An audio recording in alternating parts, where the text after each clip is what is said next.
बिल्कुल यूपी की राजनीति अपने आप में है ही बड़ी दिलचस्प, क्योंकि यहाँ पर कह सकते हैं कि क्षेत्र के बाद जैसे अगला क्षेत्र आता है तो राजनीति की जो पैरामीटर हैं और उसके जो समीकरण हैं वो पूरी तरह चेंज होते हुए दिखाई पड़ते हैं। क्योंकि राजा भैया का आप जिक्र कर रहे हैं, जाहिर सी बात है कि 92-93 के आसपास उनका जो सियासी करियर शुरू होता है और विधायक बनते हैं, लगातार विधायक बनते चले जाते हैं। उसके बाद वो 18-19 में आता है, अपनी अलग पार्टी बनाते हैं जनसत्ता लोकतांत्रिक के नाम से। और अब चूंकि वो पार्टी में आ गए हैं तो इससे पहले जो निर्दलीय चुनाव लड़ा करते थे तो कभी बीजेपी का साथ उनको मिलता था तो कभी सपा के साथ में वो नजर आते थे। और इस तरह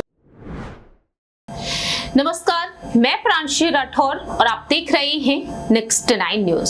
स्वागत है आपका हमारे खास प्रोग्राम में। हमारे साथ इस वक्त मौजूद हैं हमारे सहयोगी अमन जी। सबसे पहले अमन जी, आपका बहुत बहुत स्वागत है। बात यहाँ पर करेंगे आज एक बार फिर से इस खास कार्यक्रम में उत्तर प्रदेश में बाहुबली के नाम से काफी ज्यादा मशहूर हैं, जिन्हें लोग राजा भैया कहकर पुकारते हुए नजर आते हैं। जी हाँ, हम बात कर रहे हैं प्रतापगढ़ से कुंडा से विधायक रघुराज प्रताप सिंह के बारे में, जिनका वर्चस्व कुंडा में इस तरह से देखने को मिलता है कि यहाँ पर ना सिर्फ राजा भैया की पार्टी का राज चलता है, बल्कि दूसरी ही तरफ राजा भैया का यहाँ पर राज अब भी जारी है। और ऐसे में यहाँ पर यही देखा जाता है कि प्रदेश में चाहे सत्ता में कोई सी भी पार्टी हो, लेकिन राजा भैया का साथ वो पार्टी चाहती ही चाहती है। चाहे बात यहाँ पर भारतीय जनता पार्टी की हो, जो नेशनल लेवल पर है, जो कई राज्यों में अपनी सरकार बनाकर बैठी हुई है। और ऐसे में देखा जाए तो बीजेपी भी कहीं ना कहीं राजा भैया का साथ अब भी चाहती है, क्योंकि लोकसभा चुनाव नजदीक है।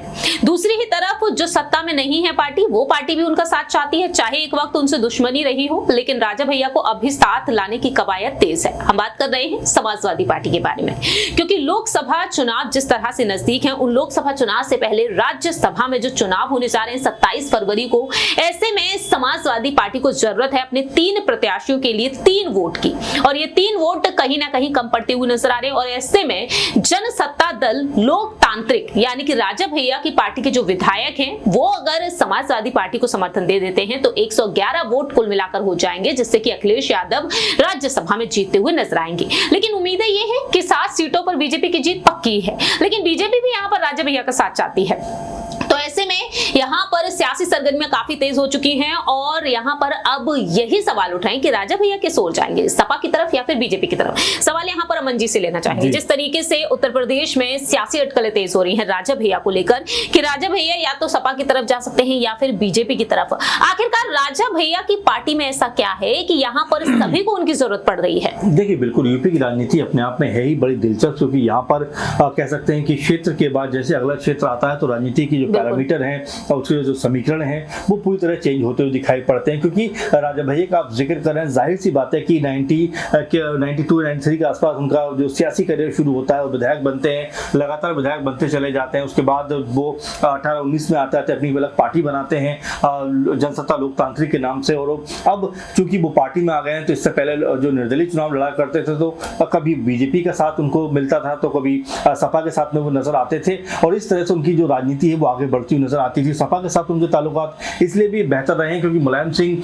ने उनको जो है मंत्री पद दिया पहली बार, और जिस तरह से उनके कह सकते हैं जेल में बंद थे, उनको जेल से निकलवाया, तमाम तरह के उनके आरोप थे वो खत्म कराए। तो इसीलिए मुलायम सिंह के प्रति उनका जो आभार है, उनके प्रति जो उनका लगाव है वो हमेशा देखने को मिलता रहा है। अब अगर बात करें अखिलेश यादव की, तो अखिलेश यादव भी 2012 के बाद जब मुख्यमंत्री बनते हैं प्रदेश के, उस समय भी राजा भैया को जो है कैबिनेट का दर्जा मिलता है, मंत्री बनते हैं। लेकिन जैसे इस जियाउल हक वाला केस सामने आता है और उनकी हत्या हो जाती है, उस केस में कई तरह से नाम उनका सामने आता है और उसके बाद अखिलेश यादव उनको उस पद से हटा देते हैं। लेकिन सीबीआई जांच होती है, तमाम तरह से उसके ऊपर तफ्तीश की जाती है, उसमें उनको क्लीन चिट मिल जाती है, एक बार फिर जो है उनको फिर कैबिनेट का मंत्री बना दिया जाता है। तो राजा भैया का जो लगाव है इसीलिए समाजवादी पार्टी की तरफ ज्यादा है कि उनके साथ में कई बार वो कह सकते हैं मंत्री भी रहे उनकी सरकारों में, कई बार उनके पारिवारिक जो ताल्लुकात है बहुत घनिष्ठ रहे। आपने देखा होगा कि जब मुलायम सिंह यादव बीमार थे मिलने भी आते हैं। इसके अलावा कभी भी जो है अखिलेश के खिलाफ वो कोई बयानबाजी नहीं करते, अखिलेश भी अमूमन राजा भैया के खिलाफ कोई बयानबाजी नहीं करते। लेकिन हाँ, 2022 में जरूर थोड़ा सा देखने को मिला था कि इस बार कुंडा में हम कुंडी लगा देंगे, और यहाँ पर राजा भैया कहते हुए नजर आए थे किसी के माई के लाल में इतना दम नहीं है कि यहाँ पर ये कर सके। तो थोड़ी बहुत जुबानी जंग हुई थी, लेकिन उसके अलावा अगर देखा जाए तो कभी भी कोई बहुत बड़े हमलावर एक दूसरे के ऊपर नहीं रहे। जबकि राजा भैया कल्याण सिंह सरकार में भी रहे हैं, तो कई तरह से देखा जा सकता है कि राजा भैया की जो कह सकते हैं कि उनकी जो पॉलिटिकल सोच है वो हमेशा से सपा के साथ रही है। लेकिन जैसे ही कभी उनको मौका मिला है तो उन्होंने बीजेपी का दामन भी थामा है। तो अब जो सवाल आपका है कि राज्यसभा के लिए जिस तरह से लगातार कहा जा रहा है कि सपा अलग बात कहती हुई नजर आ रही है कि भाई आप हमारा साथ दीजिए, हमने लगातार हमारे संबंध आपसे बेहतर रहे, आपने तमाम बार जो सपा सरकार में कई ओहदों पे काम किया, तो इसलिए आपको हमारे साथ आना चाहिए। वहीं बीजेपी भी उनके ऊपर एक तरीके से अपना जो है कह सकते हैं कि उनको अपनी तरफ बुलाना चाहती है, लगातार उनसे बात करना चाहती है, और बात हो भी रही है। और अभी कंफ्यूजन ये है कि वो किस तरफ जाएंगे, क्या सपा या बसपा या बीजेपी, दोनों में से किसका चुनाव करेंगे, क्योंकि यहाँ से लोकसभा के समीकरण भी प्रांची बनते हुए नजर आएंगे, क्योंकि लोकसभा चुनावों की जो उल्टी गिनती वो शुरू हो चुकी है। तो ऐसे में समाजवादी पार्टी राजा भैया को कितनी सीटें देगी, इसके ऊपर भी लड़ाई हो सकती है। बीजेपी कितनी सीट देगी, उसके ऊपर भी कहीं ना कहीं कह सकते तरह का माहौल बन सकता है। तो अभी काफी कुछ डिपेंड करता है लोकसभा चुनाव को लेकर कि जो पार्टी बेहतर उनको ऑफर रखेगी वो उस तरफ जाएंगे। और साथ में जो ताल्लुका सपा के साथ में उनके रहे हैं, तो लगभग जो सियासी जानकार है वो यही मानकर चल रहे हैं कि हो सकता है कि वो अखिलेश यादव का साथ यहाँ पर देते हुए नजर आए। देखिए, जिस तरह से अमन जी ने बात रखी है कि अखिलेश यादव का साथ कहीं ना कहीं वह दे सकते हैं, आज जो बड़ी खबरें निकलकर सामने आई हैं वो ये रही कि राजा भैया को लेकर जो दावे किए जा रहे हैं उन्होंने कुछ शर्तें भी रख दी हैं। उनका कहना यहाँ पर रहा है कि जो उनके जो नेता हैं शैलेंद्र कुमार, जो कौशाम्बी लोकसभा सीट है, यहां से उन्हें टिकट दिया जाए। अगर टिकट दिया जाता है तो राज्यसभा चुनाव के लिए वह समर्थन देते हुए नजर आएंगे, लेकिन जिस दल की तरफ से टिकट मिल जाएगा उसी दल के समर्थन में वह दिखाई देंगे। यानी कि अगर सपा वोट देती है तो सपा के समर्थन में राज्यसभा चुनाव में वोट दिया जाएगा राजा भैया की तरफ से, और अगर बीजेपी देती है तो बीजेपी की तरफ वह झुकते हुए नजर आएंगे, यानी कि जाते हुए नजर आएंगे। तो अभी जो अंदरूनी सूत्रों के मुताबिक सामने आया है, शैलेंद्र कुमार के लिए वह टिकट चाहते हैं। दूसरी ही तरफ यहाँ पर एक और जो बड़ी जानकारी निकलकर सामने आई वो यही रही कि राजा भैया के पास जो उनका खुद का वोट और उनकी पार्टी में जो प्रतापगढ़ के बाबागंज सीट से विधायक है विनोद सरोज, उनका वोट है। ऐसे में भारतीय जनता पार्टी और समाजवादी पार्टी दोनों का ही वोट चाहती है। तो राजा भैया के लिए यहाँ पर साफ तौर पर ये दावे किए जा रहे हैं कि अखिलेश यादव इस पर हामी भर चुके हैं और वह वोट देने के लिए तैयार है जी। लेकिन बीजेपी अमन जी अभी भी इस पर विचार विमर्श कर रही है।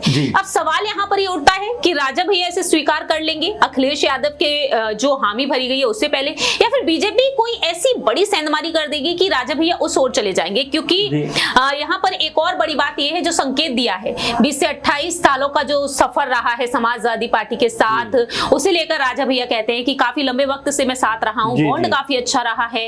एक वक्त बयानबाजी देखने को मिली, लेकिन वो बयानबाजी कहीं ना कहीं भूलते हुए भी नजर आ जाते हैं राजनीति में। जाहिर सी बात है, बयानबाजी हमेशा होती रही है, होती रहेगी, लेकिन इसका मतलब ये नहीं है कि जो रिश्ते हैं राजनीतिक तौर पर वो खत्म हो जाए। और चूंकि आपने सही कहा कि 20-22 साल का रिश्ता रहा है मुलायम सिंह यादव के साथ में, उनके ताल्लुकात बहुत बेहतर रहे हैं, और यही वजह है कि मुलायम सिंह यादव ने जब भी सरकार में सत्ता में वो आए हैं हमेशा उन्होंने राजा भैया को कोई ना कोई जिम्मेदारी दी है। वहीं 2012 में जब अखिलेश यादव भी सीएम बनते तो वो भी उनको कैबिनेट का दर्जा देते। तो ये अपने आप में बताता है कि जो ताल्लुकात है सपा परिवार के साथ में उनके बहुत घनिष्ठ हैं। हालांकि कभी भी वो सपा पार्टी में शामिल नहीं हुए, कभी भी सपा पार्टी ने उनको शामिल नहीं किया, लेकिन इसके बावजूद भी निर्दलीय जिस तरह से वो लड़ते थे, हर बार चुनाव जीतते थे, और जो है जो भी कह सकते हैं कि सपा के साथ में उनका जब भी सरकार बनती थी वो नजर आते थे। तो यही जो ताल्लुकात हैं इसी को बढ़ाने के लिए जो अखिलेश यादव वो चाहते हैं कि अगर राजा भैया आते हैं तो कई तरह से उनके लिए जो हितकारी हो सकते हैं, क्योंकि पूर्वांचल की जो राजनीति अगर वहां पर राजा भैया उनके साथ आते हैं तो कई सीटों पर इसका प्रभाव नजर आएगा लोकसभा चुनाव के मद्देनजर। क्योंकि न सिर्फ कौशाम्बी, न सिर्फ जो कह सकते हैं प्रतापगढ़, बल्कि और भी जो तमाम सीटें इलाहाबाद की है उसके आसपास जो सीटें वहां पर भी एक प्रभाव जरूर नजर आएगा। और यहाँ पर अगर राजा भैया बीजेपी के पक्ष में जाते हैं तो यहाँ पर जो सपा है उसकी स्थिति बेहद कमजोर हो सकती है पूर्वांचल के कई क्षेत्रों में। तो इसीलिए लगातार जो अखिलेश यादव में जो पूरा मन बनाना है कि इस बार बीजेपी के जो विजय रथ है उसको रोका जाए, तो उसमें राजा भैया बड़ी भूमिका निभा सकते हैं। तो इसीलिए बारंबार बातचीत भी हो रही है, पुराने रिश्तों की दुहाई भी दी जा रही है, पुरानी जो 18-20 साल का उनका रिश्ता रहा है उसके बारे में भी बात की जा रही है। लेकिन क्या राजा भैया वाकई सपा का प्रपोजल मानते हुए नजर आएंगे? क्योंकि आपने लास्ट में लाइन कही कि बीजेपी कोई ऐसी तिकड़म भिड़ाएगी कि उनको अपनी तरफ खींच लेगी। और ये बारंबार देखा गया कि सारा गणित एक तरफ होता है, लेकिन बीजेपी फिर ऐसा शिगुफा लेके आती है जिससे पूरे का पूरा गेम पलट जाता है। तो क्या ऐसा होने वाला है? क्योंकि हमने देखा कि बिहार में भी जब फ्लोर टेस्ट होने वाला था तो ऐसा माना जा रहा था कि 10 से 12 विधायक जो हैं वो जेडीयू के शायद इस खेमे में आ सकते हैं, आरजेडी खेमे में, लेकिन जैसे ही वोटिंग होती है तो पता लगता है कि आरजेडी के उल्टे 3 विधायक उनके खेमे में जाकर बैठ जाते हैं। तो ये बीजेपी की फितरत रही है किस तरह चीजों को मैनेज करना। लेकिन अब क्या सपा ऐसा कर पाएगी? क्या अखिलेश यादव ऐसा कर पाएंगे? राजा भैया बाकी पुराने रिश्तों को देखते हुए सपा की तरफ जाएंगे? अब इसको लेकर सवाल उठ रहे हैं कि क्या राजा भैया का डिसीजन होने वाला है, क्या उनका फैसला होने वाला है, क्योंकि अंतिम जो मोहर है वो उनके फैसले की होने वाली है। ऐसे में समाजवादी पार्टी लगातार उम्मीद कर रही है कि राजा भैया जो है वो उनके पक्ष की तरफ आकर बैठेंगे। वाकई में देखा जाए तो फिलहाल यहाँ पर राजा भैया को लेकर सवाल सभी के मन में उठ रहे हैं। आपको ये भी जानकारी दे दें कि जिस तरह से अमन जी ने जिक्र किया कि एक वक्त दोनों के बीच बयानबाजी तेज होती हुई नजर आई थी, और वो बयानबाजी काफी तेज हुई थी राज्यसभा में जो चुनाव हो रहे थे उन सीटों को समर्थन देने के लिए। उस वक्त भी अखिलेश यादव के साथ राजा भैया थे, लेकिन यहाँ पर बहुजन समाज पार्टी की सुप्रीमो मायावती भी उनके साथ रही थी। 2018 की ये बात है, तकरीबन 6 साल पुरानी ये बात है। और इसमें देखा गया था कि जब बीएसपी के समर्थन की यहाँ पर बात आई तो यहाँ पर साफ तौर पर देखा गया कि राजा भैया जिनकी तलखी देखने को मिलती थी वह साफ तौर पर यहाँ पर क्रॉस वोटिंग करते हुए देखे गए थे। बीएसपी को वह समर्थन देना ही नहीं चाहते थे और इसके बाद वह बीजेपी की तरफ पहुंचते हुए नजर आए। इसके बाद मायावती अखिलेश यादव को लेकर बयानबाजी करती हैं कि वह एक तरीके से ना समझ है फैसले लेने में, और ऐसे में देखा गया कि कहीं ना कहीं यहाँ पर वो जो राजनीतिक रिश्ता रहा वो टूटता बिखरता हुआ नजर आया। लेकिन अब यहाँ पर आखिरी सवाल यही रहता है कि मायावती क्या वाकई में बीजेपी की तरह एक बड़ी सेंधमारी करती हुई देखी जा सकती हैं? देखिए बिल्कुल, अभी बहुत सारे कह सकते हैं पत्ते खुले नहीं है, अभी बहुत सारे सियासत होना बाकी है, अभी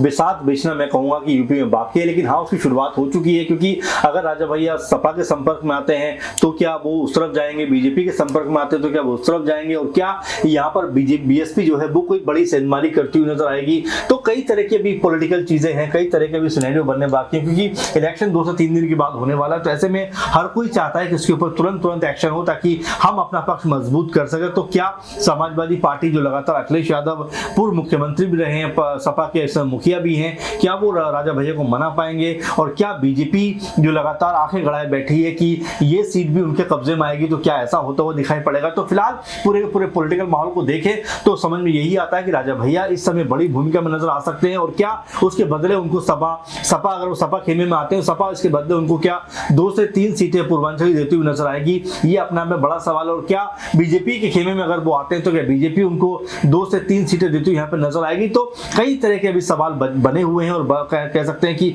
इसमें हो सकता है कोई बड़े बदलाव भी देखने को मिले, कि हो सकता है शर्तें कुछ और भी बदलती हुई नजर आए, क्योंकि जब आपका कोई काम अटका होता है तो आप तमाम चीजों को मंजूरी भी दे देते हो। तो ऐसे में क्या सपा उनकी शर्तों को मान लेगी, और क्या बीजेपी कोई ऐसी तिकड़म भिड़ाएगी कि राजा भैया उनके पक्ष में जाकर बैठ जाएं? वाकई में अब आने वाले समय में यही देखना होगा कि 27 फरवरी को जो राज्यसभा चुनाव है, क्या इससे पहले सपा के साथ जनसत्ता दल लोकतांत्रिक आती हुई नजर आएगी या फिर नहीं? ये काफी अहम सवाल अगर आ जाती है तो जाहिर है कि लोकसभा चुनाव में भी इसका पूरा फायदा मिलेगा। आपको जानकारी दे दें कि बीते कुछ दिनों पहले ही नरेश उत्तम पटेल ने राजा भैया के घर पहुंचकर उनसे मुलाकात की, फोन पर बातचीत हुई अखिलेश यादव की, और इसके बाद अखिलेश यादव कहते हैं कि अगर राजा भैया साथ आना चाहते हैं तो उनका स्वागत है। और दूसरी ही तरफ बीजेपी के जो यूपी से अध्यक्ष हैं भूपेंद्र चौधरी, वह भी यहाँ पर योगी सरकार के मंत्री जेपीएस राठौर के साथ मुलाकात की राजा भैया से, और इसके बाद से यही कहा जा रहा है कि अब अखिलेश यादव जरा सा भी पीछे नहीं हटना चाहते हैं राजा भैया को साथ लेने में।